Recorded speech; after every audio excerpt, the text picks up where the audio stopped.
It's a national icon, an engineering masterpiece, and a war winner. For a decade, the Spitfire lit up the skies. The British Spitfire had proved to be one of the deadliest weapons ever put in the hands of man. Now it's more popular than ever. They just stand for courage and victory and all those kind of things.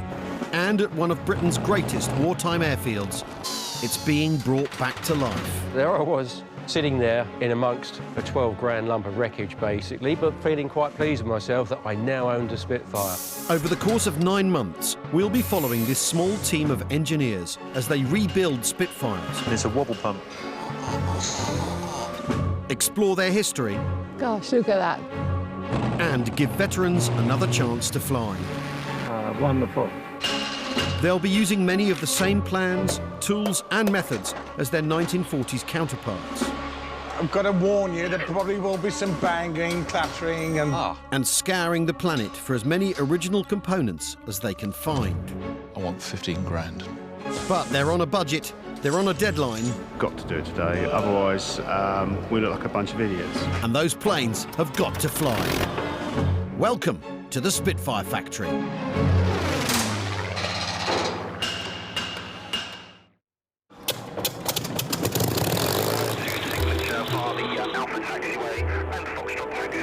This time at the Spitfire Factory, owner Peter Monk has lots of balls in the air. Morning, Richard. After a slow start, he needs work on their most important Spitfire restoration project to move up a gear. We're heading towards some pivotal moments with the final assemblies. His team historian Robin is planning a special veterans lunch at the hangar. One is even 100, so he will definitely need an easy chair. And he has his annual family holiday to plan. It's the 75th anniversary of D-Day, and Peter plans to be there with all his boys and all his toys, including one of his Spitfires. But, just like the real D-Day, the weather may have a role to play.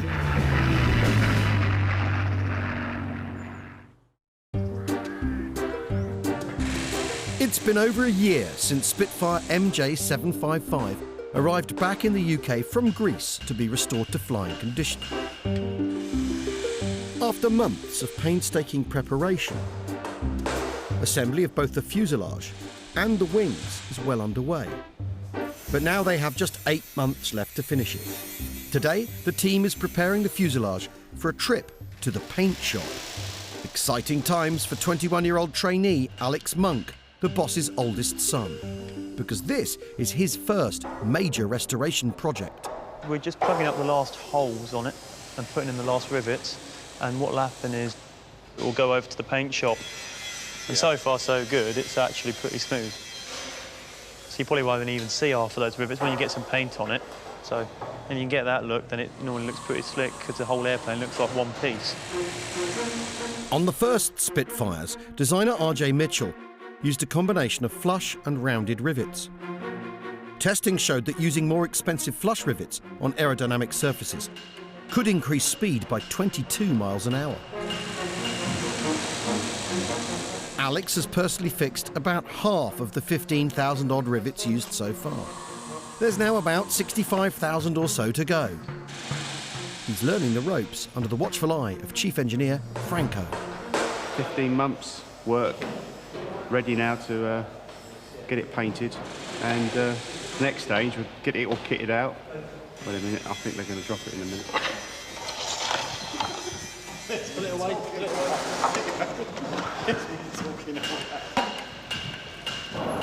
The skin of a Spitfire is not just smooth, it's also extremely thin. This is the skin of a wing. You can see the paint on it. It's 22 gauge. They would have used what we call duralium, which has more copper in it. We use now aircraft-grade aluminium. If we have to replace going up him. in that. It's hilarious. Now, if you've had a misspent use, such as I, where you've been dealing with air rifles, you know full well that's going to go straight through it. Never mind a cannon shell or a machine gun bullet. The wing of a Spitfire is its most famous feature. Elliptically shaped, tapering in thickness towards the tips. It's the key to the aircraft's aerobatic performance. But what's going on under that thin metal skin? Not many original wartime wings have survived, but they do make new ones here at the Spitfire Factory. Engineers Duncan and Mark take around 6 months to build a single wing. There was a lot of pride in all of this. An awful lot of work goes into it. And when it goes right, you can actually sit back and feel quite pleased with yourself. At the moment, they're working on a new wing for a Spitfire being restored in Norway. The framework is complete and the skin is going on. Inside each wing, over 1,000 individual parts are riveted together to form a rigid, lightweight box, which gradually flattens towards the wingtips. In some places, the skin is just 0.6 millimetres thick, which is about 6 sheets of paper. Today's task is to make and attach just one of the 16 skin panels. You start with the skin, you start in the centre, and you just work out. So that way you stretch the skin as you go, so you get a nice flat finish once it's all done. Right now, they're lining it up for drilling and pinning. The rivets will come later. If you can give us a lift up, I've got the ladder. Try and position it up there. Right. Just gonna have to come up slightly. Twist it to you a little bit. That way. That way? Yeah. Yeah. A bit more or not? That is about right there. This is a bit like tailoring. You've got patterns, and we just make out of metal, really. So we've got landing there, landing through there. Have another look. Yeah, I've got my edge distance there on there. When the position is perfect, they can drill. And temporary pins lock it in place. So all I'm doing is just pinning as we go. But it wasn't always possible to build wings with so much time and care. 80 years ago, they needed to produce new Spitfires more quickly than they were being shot down. It would have been exactly the same skills as we've got. They would have been doing it under a lot more pressure, a lot quicker. These are machines that are worth millions of pounds now, so we take our time and do it to the best we possibly can. Many factory workers were women, without any previous training. Women during the war, what they built and the rate they built it, phenomenal, really. On the rivet gun, like you've just heard, they probably had a more delicate touch. OK then, Mark, you don't need me anymore, do you? No, that's all good. That's all held. Yeah. Another new wing nearly finished, but the Greek Spitfire's wings have been much more challenging. A restored wartime wing is a very different beast to a new one.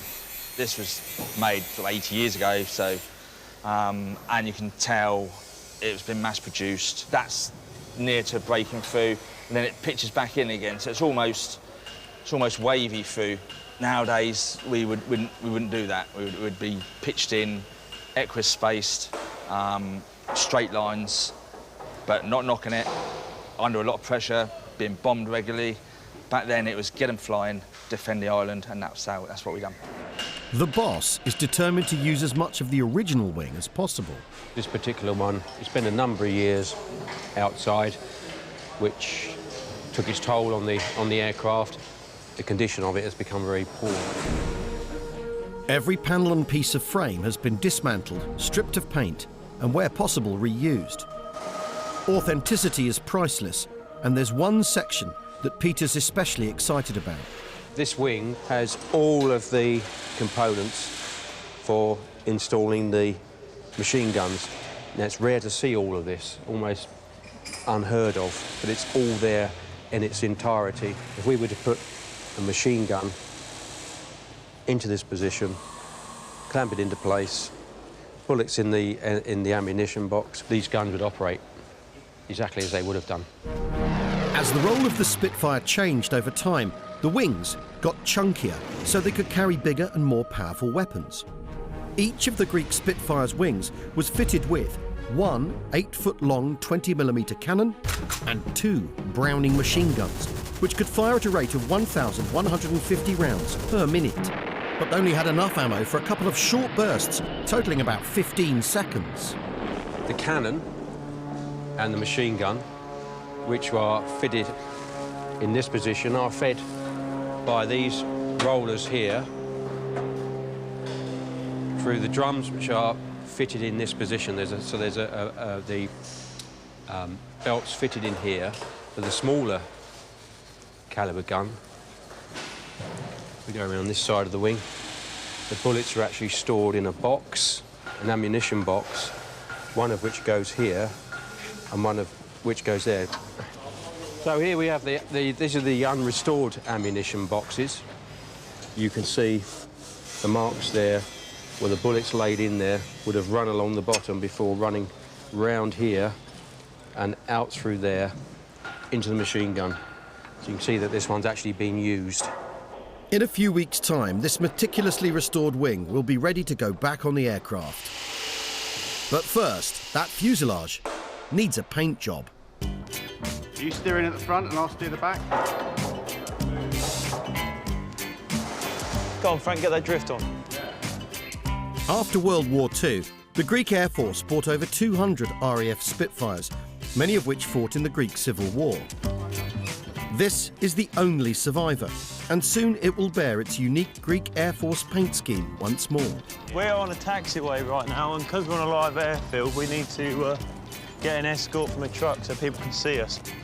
They don't have to go far, because Biggin Hill has a paint shop on site, which is just as well because they're a little short on power. That engine's only got 3 horsepower today. 1, 2, 3. Oh no, 4 horsepower. Oh, I bet it's fallen off.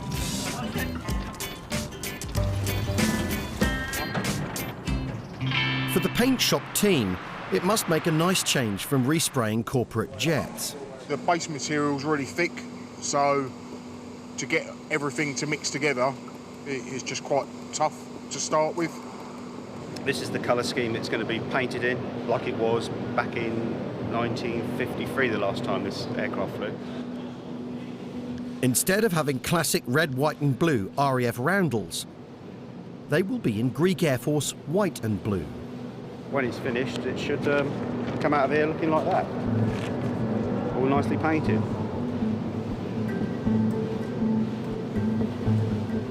When they're painting camo, they do sort of both colours at the same time. So the Greek Air Force gave us the paint code. Now we've had them mixed by RAS. Once that's painted, they will come over and look at the aircraft and say, yep, we're happy with it, or no, it needs to be repainted. With the pattern mapped out, creating the soft lines between colours is a fine art.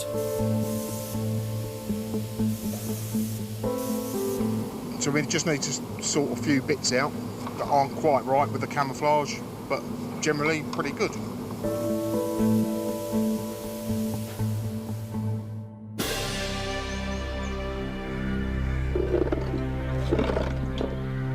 Chuck sets! It's a new day at the Spitfire Factory and 2-seater flights are underway. Today, World War II veterans have been invited to the hangar for a special D-Day celebration. We're extremely patriotic here. It's a big day for team historian Robin Brooks. We're expecting about 12 veterans, which is quite a good selection of guys, all of them well into their 90s. One is even 100, so he will definitely need an easy chair. We've got the Jeeps there for him to create the atmosphere of D-Day. We're hoping to fly one in the MJ772 today. MJ772 is a newly restored Mark IX Spitfire that took part in D-Day 75 years ago. During the Normandy campaign, she was flown by a Free French squadron. Here is an original photograph of 341, the Alsace Free French Squadron, which was taken at RAF Merston just prior to D-Day. I'm going to put this on the Jeep. All set to go. And the first to arrive is rifleman Ken Hay. I'm just shaking the hand of a true gentleman. Ken fought in Normandy, where he was captured, operating behind enemy lines. I'm the only army bod here. No, we'll have 2 of you here. Good. Which is good, so you'll have company. They're all red jobs over here, aren't they? All blue jobs. Mainly, yeah, Brooklyn boys. Of course. Hello, Alan. I'm very pleased to meet you again. Spitfire ace Alan Scott is a veteran of the 1943 Malta campaign, with 6 confirmed kills to his name. Squadron leader Jack Lawrence was a wireless operator shot down in 1943, who famously escaped the Nazis 3 times. And George Dunn, the new local hero, since the team found out he flew their Greek Spitfire in 1947. I think it's very important that we can gather these people together and get their stories while we can. The Heritage Hangar, as you know, we are always pleased to have you veterans here, and today is extremely special because we do have an aircraft that actually flew over the D-Day beaches, flown by Sergeant Habib, and we are extremely pleased to have the French Air Attaché here. It's our tribute to all you gentlemen who did so much for all of us during the war, and we are very, very pleased to have you, and long may it continue. Okay, so thank you very much indeed. Thank you. Could I have the French Air Attaché in the middle, please?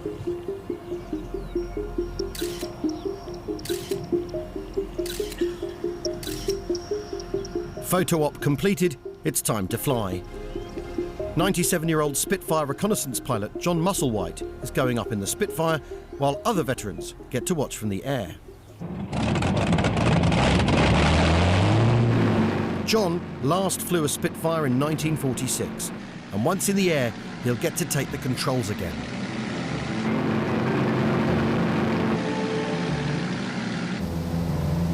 Never too old for a barrel roll. A great experience. I've not been up in a two-seater Spitfire before.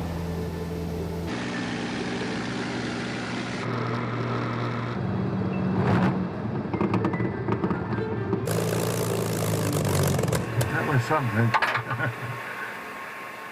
Well, I was thrilled when Robin asked me whether I would like to go out. Have a safe journey home and enjoy your birthday next week.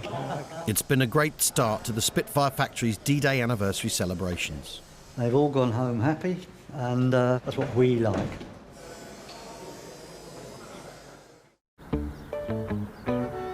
And the taxi's here. Back at home, Peter's taking a morning off to plan his annual trip to Normandy. Have a good day. Yeah, will do. Bye. This is where his Spitfire empire began, 25 years ago. Since then, he's restored 10 Spitfires and accumulated thousands of spare parts, many of which are still in the garage. But wife Linda really wants somewhere to keep her car. This is where Pete has kept all the Spit bits for many years. Many dark evenings you spend him rummaging in here looking for bits. I don't know what he does in here. Every so often, Linda tries to have a clear out. Looks like scrap metal to me. I mean, in the past I've been doing a tip run and found bits and bobs in the room next door, and I've loaded it into the car to take up the tip, and Pete's come home and said, "What are you doing with that?" So it comes back out the car and back into here again. I don't like mess, not mess like this. It's just part of Pete, it's just the way he is, and he's never going to change. It's just, yeah, it's just a mess. Peter has been summoned to face the music. Oh, do you know how much stuff you've got in here?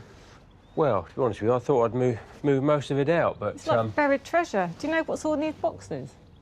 No, no. What about all the stuff that you keep buying off eBay? Haven't you got the stuff here? Probably. Do you ever look at stuff when you get it, or do you just put it on a shelf and then that's it? Well, no, I mean, the part numbers on the box tells you what it is, and if it's a sealed box, I want to leave it sealed until we need it. Look at this. What's that? But you don't even know what that is. There you are. Look, part number there, 5C449 terminal blocks. And there's 10 in there. So you don't need any more? Linda's not making much headway. Not to be opened until required for use. Okay. Even though it was packed in 1951.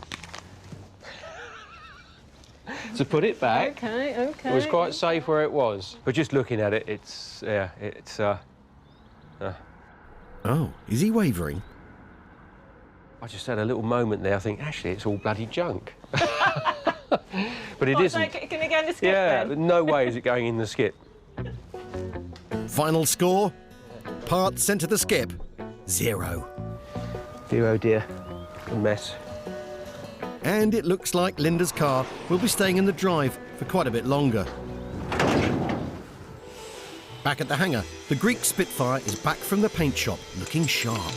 Here it is then, finally in its livery, complete with the squadron codes and all. What do you think? It looks good to me. It looks pretty neat, actually. It's straight, there's no wrinkles in it, there's no ripples in it, really. And so as far as the Spitfire fuselage goes, I think it's come out really well. Now, Alex can crack on with the next stage. This is the original throttle. I haven't done anything with it yet, hence why she's looking a bit dusty. So at the moment, just been fiddling around with the throttle linkages. So it's got a link that comes out of here, which is attached to the throttle in the cockpit. And you do that to open and shut the throttle to put more air and fuel in. This one controls the propeller, that one controls the throttle, and this one does the fuel cut-off, which you just use for stopping the engine. And then this would sit right here, like that. 2 bolts that hold it in the top and a couple in the bottom. Alex has to pass the throttle linkage through a crucial element in the fuselage. In the heart of the Spitfire, frame 5 is where the engine mount, fuselage and wings all attach. It's also a firewall between the engine and the main fuel tank. The throttle controls are just one of several systems that must be threaded through this barrier. Here would be the engine, and then at the back of the engine is the carburettor. Just checking it all lines up and is moving smoothly. If it's all notchy, you'll feel it and it won't be very nice to fly. As you do that, pushes this forwards, which moves this here. Bit of grease in there to make sure it is all right, and just a bit of fettling. So take it on, put it off, see where it's been rubbing, see where it hasn't, and just get it moving how I want it. The fettling bits I enjoy a bit more. Yeah, this is quite therapeutic. I put a coating on it, and I can see where it's been moving, and it will rub, because there's a little guide here which it rubs on. But yeah, I can see where it's been making contact, so I'm pretty happy with how that runs. This is the original hardware off of it. So that goes through here like that. The spacer goes on here, like this. And then I push it back through, just gently, slip it back, line it in there, jiggle it around a bit until it goes in. And we'll just whack a washer on to save me paint. And then put a nut on there like that. And then that's hooked up. When the pilot gets in there to fly it, he'll grab hold of different pieces and you'll go, I've done that, and it's nice. Alex is now one small step closer to seeing the Greek Spitfire back in the air. It's 5 days until the 75th anniversary of the D-Day landings.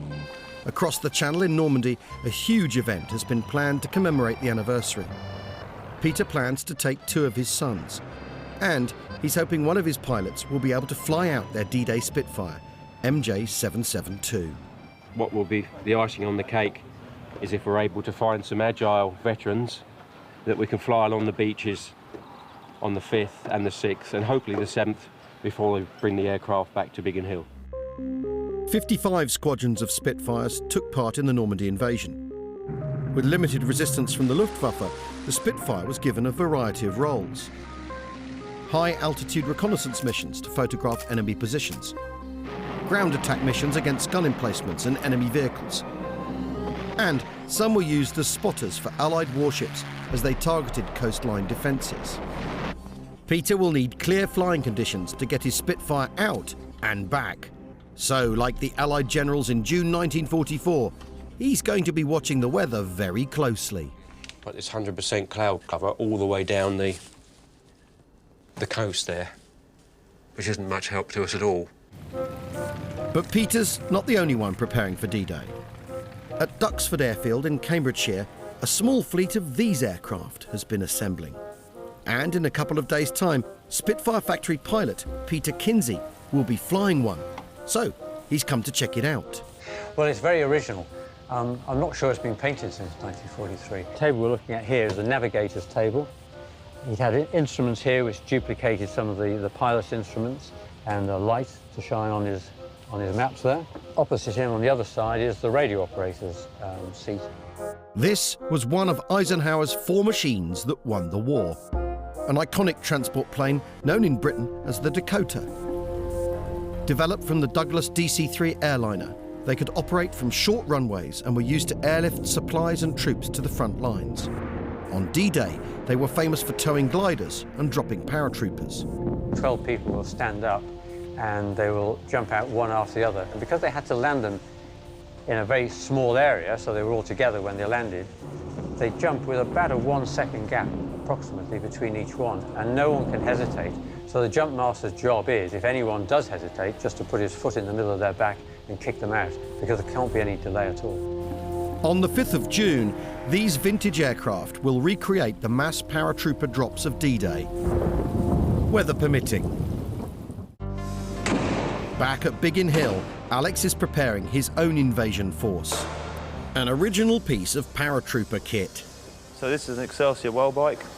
It's a fold-up scooter type thing that was used by the paratroopers in the Second World War.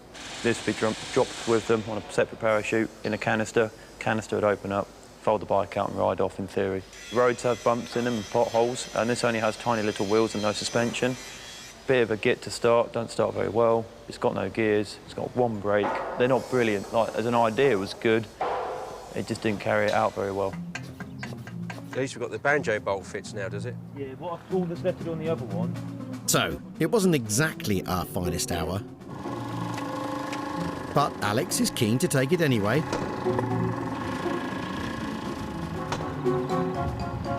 If he can get it running. You wouldn't want to be doing this in the early hours of the morning in German-occupied Normandy.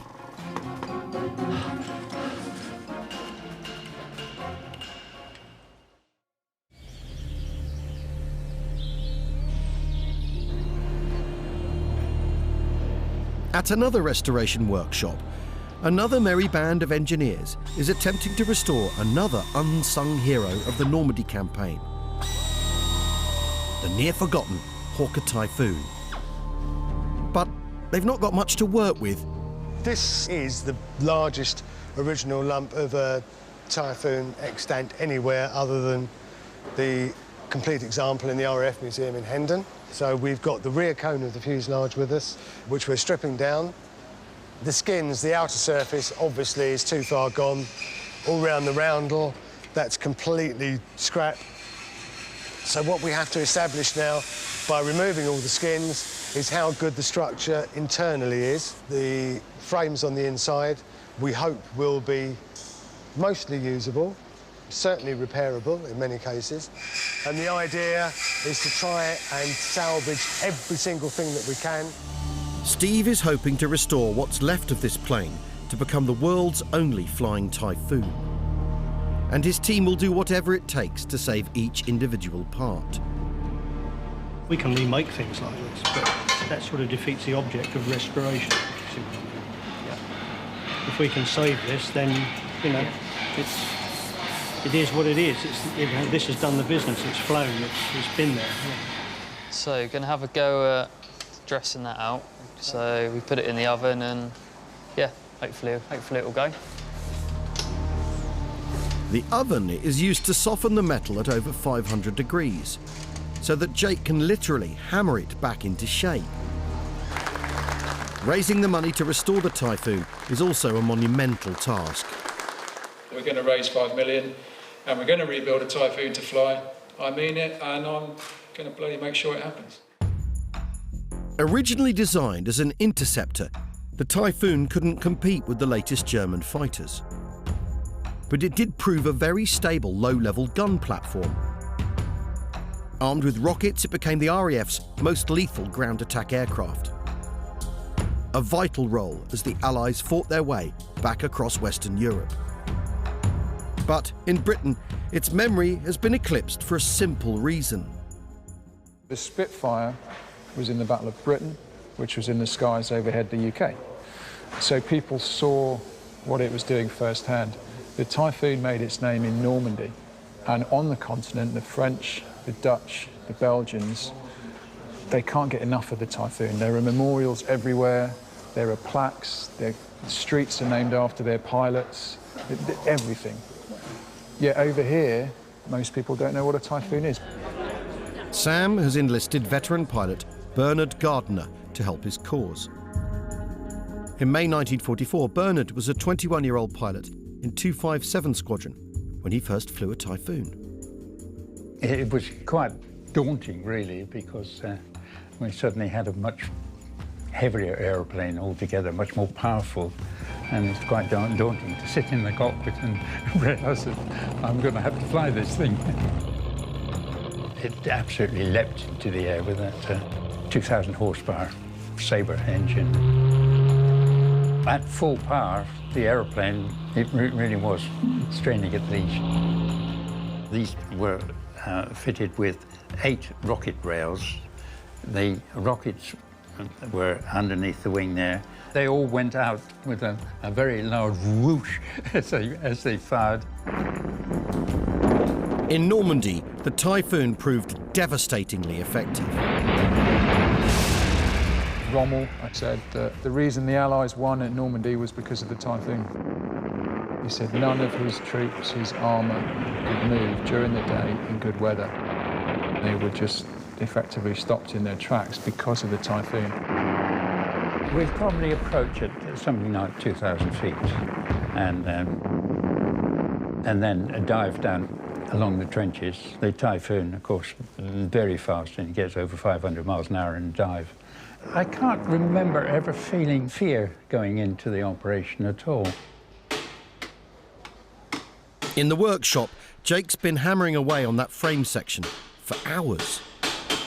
There's still a slight gap under there, so we need to basically try and pull that out a little bit further. One false move, one stray hammer blow, and it's game over. You can get it to a certain stage where you think, oh yeah, we wouldn't be able to reuse this, and then one tap of the hammer and all of a sudden a crack appears and then you can't use it. A day's work to rescue one part, and the price tag of $5 million to get this aircraft flying starts to make sense. It's basically priceless to us. This will be the best memorial that you could possibly have to the crews that flew and died in the Typhoon. After the war, Bernard and his squadron flew their Typhoons back to England, where they were scrapped and forgotten. Very sad to see so many lovely aeroplanes just being destroyed because they'd finished their operational use and that was it. It just disappeared into obscurity. It was just forgotten about completely. It's a unique restoration project. There will not, I'm sure, be another Typhoon restored to airworthy status. It'll be several years, admittedly, but ultimately it will be the world's only airworthy Typhoon. I would love to come and see it actually flying and see and hear it too. This Typhoon isn't going to make it to the 75th anniversary of D-Day, but it might just be there for the 80th. For more than one full year, there poured into Great Britain a torrent of war implements. Tanks, guns, weapons beyond description. And men, American soldiers, at the rate of 150,000 every month. In June 1944, thousands of trucks and trains were loaded up for D-Day. And today, Peter and his boys are loading up their truck for their trip to Normandy, including another of Eisenhower's war-winning machines. Both these Jeeps are wartime Jeeps. It's relevant that we take them over. There'll be lots of others, so we'll mingle in with the rest.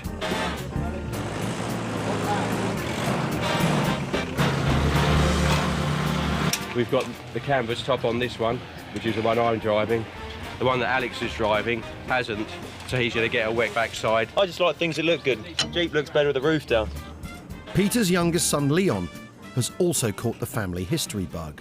This is for Alex. He said he doesn't really dress up, so gone inside, found a helmet for him to wear. This is the original one, this one. This is what the Americans would have wore. Leon will be going the whole hog. I've got my own British Airborne uniform, so I wear that over there. Got all the kit that goes around the waist. I've got a couple of parabikes as well, the BSA folding bikes, which the British Airborne used to use. They fold them up, put them on their backs, had a pin down there, and they would jump with them. But is this Linda's idea of a family holiday? No, it's every day. This is a continuation of at home, pouring petrol into Jeeps. I'm staying at home and holding the fort at home with my older son Aaron while he does his exams. It's quite a nice experience. Boys have been going since they were down here, you know, so yeah, it's just a way of life with us, a Normandy trip. But just how many toys can they fit on the truck? He should be gone 10 minutes ago. The jeeps are cleaned and fastened. Basically. The bikes are loaded up. The engine's on. And it's time for the Monk family vacation to get underway. Next stop, the beaches of Normandy. On 4 June, the weather forecast for D-Day caused grave concern. D-Day was postponed 24 hours to 6 June. Will history repeat itself for the Biggin Hill team? It's touch and go whether Peter will have his fighter escort joining him in Normandy or not. The aircraft is ready. We are ready to go. We just hope the weather is going to be in our favour.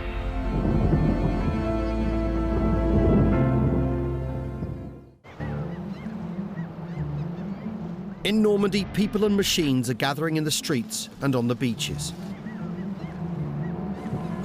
It's the biggest celebration of D-Day for 25 years.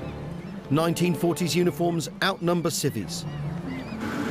And world leaders are flying in, making it even harder for veteran aircraft to get over here. I need to contact the pilot, Don, back at Biggin Hill, to see where we are with bringing over the Spitfire and meeting up with the Dakotas. There's weather issues and also restricted airspace issues this morning. Peter and his sons are heading inland to one of the most important D-Day sites, Pegasus Bridge.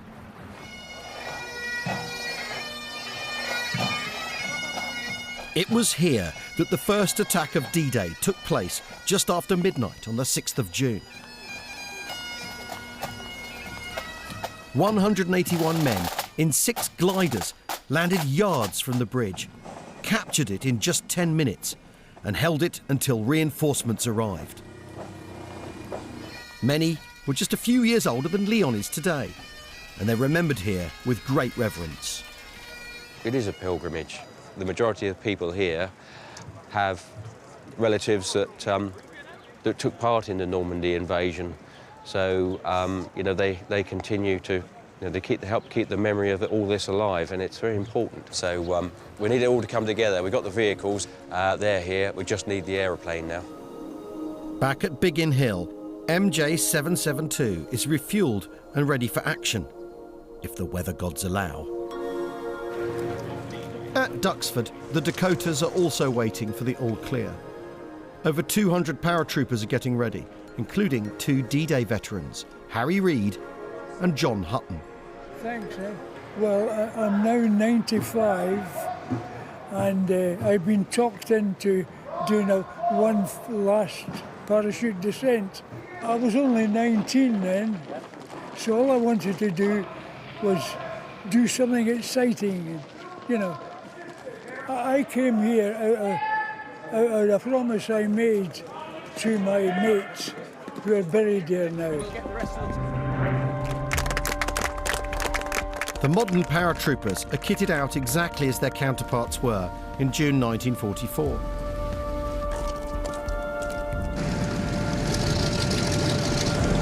With the weather closing in, it's now or never.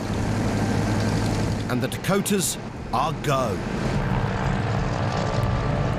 21 planes and 240 paratroopers take to the air.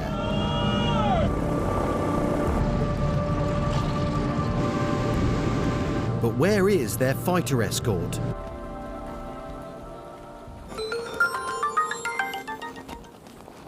Hello, Peter. Hi, Don. What's the latest on the weather then? The weather at the moment is it's slowly closing in. Down to the southeast, so basically from about 1 o'clock onwards. The western edge of the French coast down from Calais down past the Touquet is pretty much covered in heavy showers. Well, unfortunately then, Don, in that case, we'll scrub it.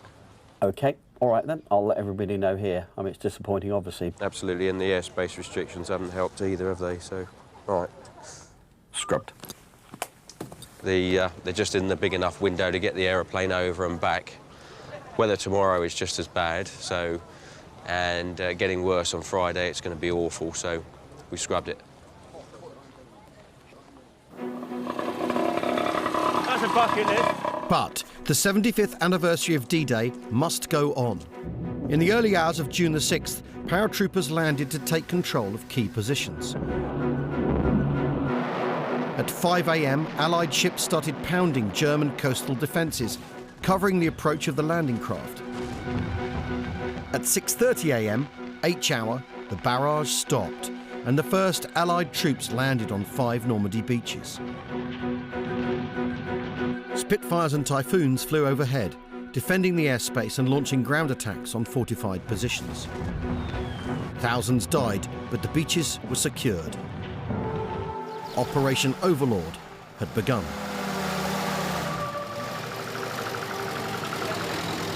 At 8:25 that morning, Peter's uncle Fred, with the Suffolk Regiment, landed on Sword Beach. In the British sector, special duty engineers hit the beach first, with the medics and infantry following. Fred Monk's first objective was to take a gun battery in a nearby village. In commemoration of the liberation of Colville by the British Army on the 6th of June 1944. Peter visits the site of the attack every year. When he comes over here, it's not just Fred he thinks about that was killed, it's all the others that came up the beach. The landing craft went down and there was no cover. And sometimes the landing craft doored and he'd come down and they were being shot. The museum's closed today, but you can see from here there's a plaque on the wall, and our relative, Private Fred Monk, is actually named on that plaque. There were 10 soldiers killed here trying to take this strong point on the 6th of June. Fred was killed here just a few hours after the landing. I find it quite moving, to be honest with you. It's the more I look at it, every time I come back here and read this little piece about what happened. We've got a relative that's buried over here, and we know the story behind his demise, sad demise. So the Normandy pilgrimage for us means a hell of a lot more. With or without the Spitfire aircraft, we're still here anyway, and to pay homage to our relative, which is very important to us.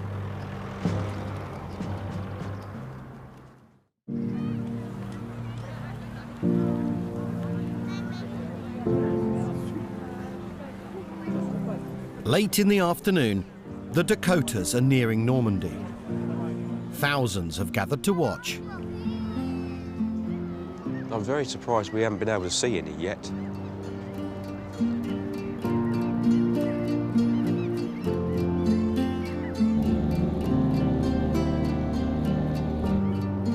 There's 3 over there, look, in close-ish formation. Yeah, there's 3 more. There you go. Yeah, oh yeah, they're close. Yep.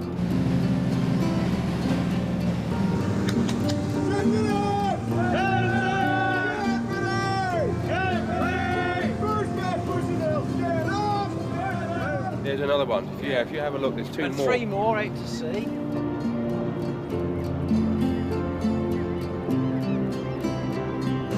Check, steady flights! Check, steady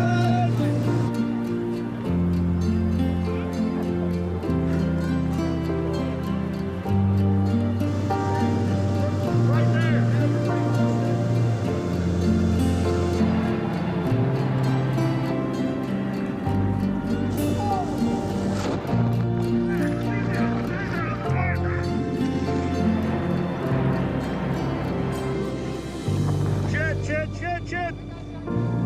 In the early hours of D-Day, 815 Dakotas arrived in France. Flying low to avoid radar, some were shot down.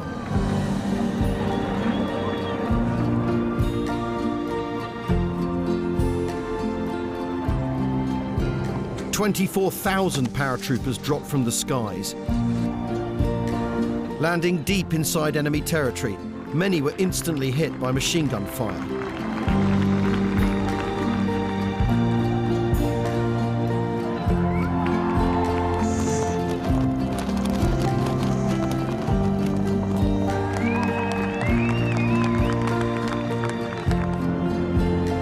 The paratroopers fought throughout the night, preparing the way for the amphibious invasion. Brutal work in complete darkness. 95-year-old Harry Reid was one of them. Of nearly 12,000 Allied aircraft, 127 were shot down. On the ground, Fred Monk was one of 4,400 Allied servicemen who died that day. But the Nazis' grip on Europe had been loosened.